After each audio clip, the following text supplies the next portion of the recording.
Sans surprise, la première motion de censure contre le gouvernement de Michel Barnier vient d'être rejetée par l'Assemblée nationale. Seulement 197 députés ont voté pour sur les 289 requis.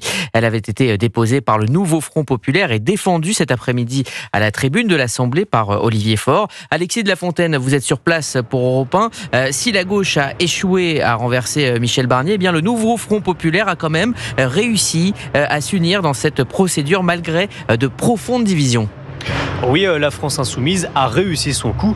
Tous ses partenaires ont soutenu cette motion de censure, pourtant vouée à l'échec. Et pour s'assurer la totale participation de ses collègues, avant le vote, l'insoumise Mathilde Panot leur a donné une petite piqûre de rappel. Je rappelle que tous les groupes qui ne voteront pas la censure seront de fait des soutiens du gouvernement Barnier qui permettent à M. Barnier et à son gouvernement de continuer son œuvre.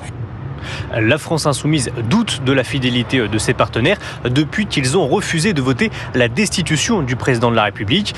Mais si les initiatives du Nouveau Front Populaire échouent, c'est surtout à cause de Marine Le Pen, comme l'explique le patron du Parti Socialiste, Olivier Faure. Vous êtes donc désormais aux commandes du pays. À l'issue de cette séance, vous le resterez puisque l'extrême droite a décidé d'assumer avec vous la continuité du macronisme. La gauche est donc tiraillée.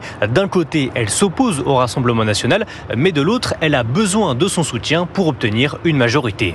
Merci Alexis de la Fontaine en direct depuis l'Assemblée nationale.